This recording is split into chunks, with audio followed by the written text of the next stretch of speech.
Captain, a priest, and a doctor walk into a bar. The priest, an alien trying to understand human self-destruction. The captain, an immortal trying to find peace with every war he has fought. The doctor, a man of magic who can cure any ailment, questioning if he should pass on his teachings. Saul's was a little bar just outside of the Milky Way, in a fold of space-time that preserved it and gave its inhabitants shelter from the relentless tug and pull of time.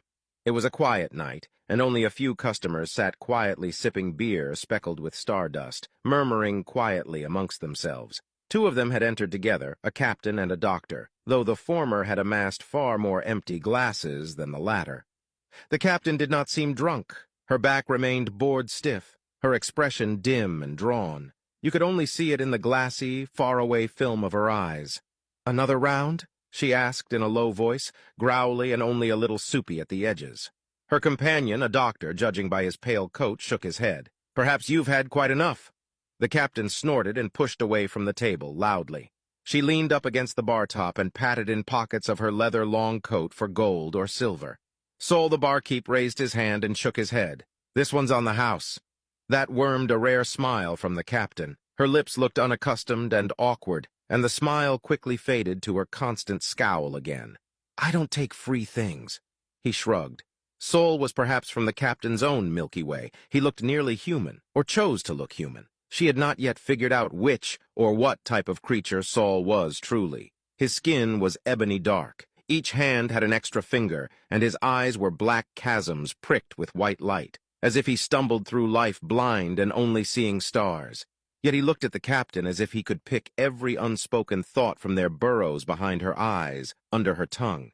"Then you can pay for it with a conversation." He set a foamy black pint on the bar top before her. "You can satisfy my philosophical unrest." "That's not what most strange men ask a lady to satisfy," the captain muttered, the kind of joke no one really laughed at. She struggled with humor. Hers came out too serrated to be funny, but she picked up the glass and took a long, slow pull from an agreement to the terms of the bargain. "You're human, aren't you?" The captain gestured down at her large frame, tall for an Earthman, much less a woman. "Obviously," Saul smiled at the impatient gestures.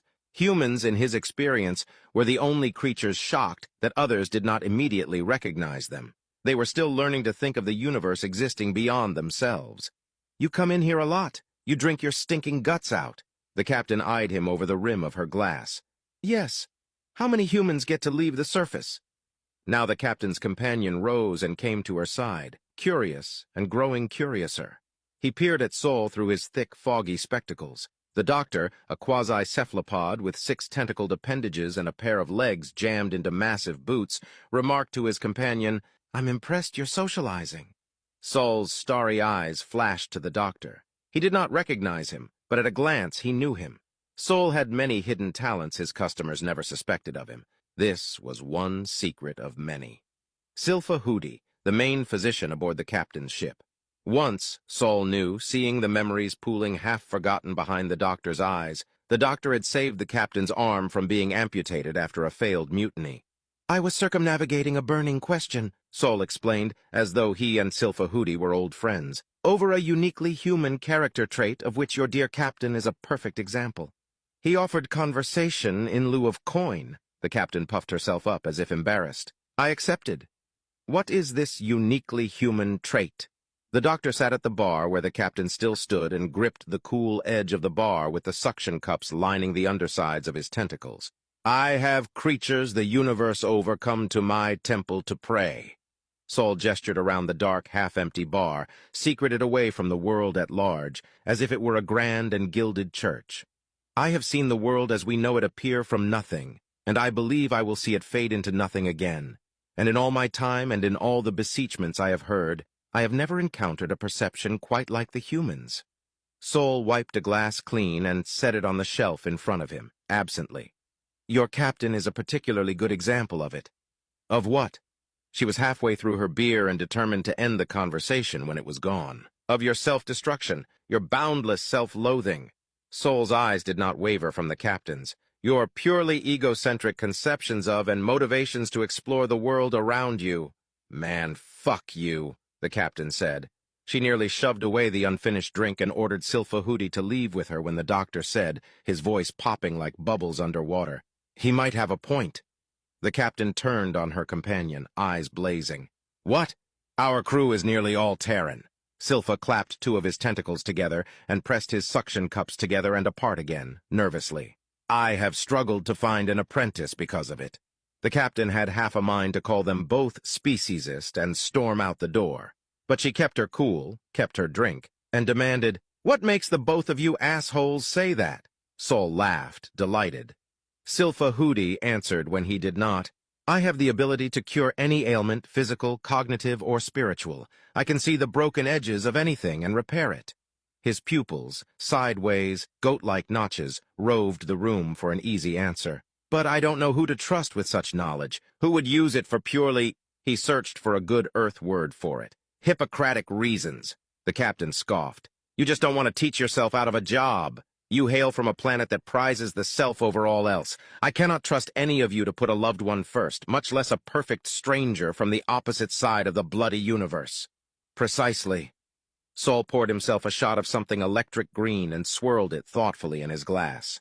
"The good doctor understands the point I'm getting at. Maybe if you actually stated it, the rest of us would too," the captain snapped, wishing she'd merely paid for her drink in the first place. "Most of us," Sol explained, as if he could somehow speak for the universe as a whole, "have evolved out of that. We have known about the universe long enough to appreciate our smallness in it. When we colonize, we do so to protect a threatened environment, not to claim it for ourselves. When we wage wars, we do not assume we will win, so our wars are far choosier." This last comment made the captain's stare travel to the floor as if she could not bring herself to look anyone in the eye. "But you Terrans are new. You don't think the way the rest of us do. And I would like to understand from one of their own why that is." The captain stared down the foamy sides of her glass. "I can speak to war."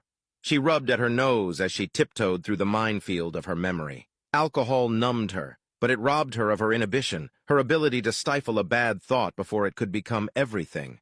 "But I don't know if I can help with your question." Sol stared at her curiously, waiting for her to continue. She turned her glass on the bar top. She could not look even Silfa in the eye. "I killed 10,000 men so that I could live forever, and I did not think I would regret it, not once." Sol fixed her with a pitying smile. "Your people weren't built for forever." The captain returned a smile of her own, full of unhappiness and dread. "I know that. I would undo it if I could." "I have tried." Silfahudi piped up. "This is why I am wary of Terrans." The captain reached the bottom of her glass. "Would you like to know what I think?" The barkeeping priest and the doctor both looked at her. "I think you mistake fear for resentment. I think you would like to stop at nothing to preserve your own self. I think you would like to be as ruthless as the worst Terran bastard you can think of."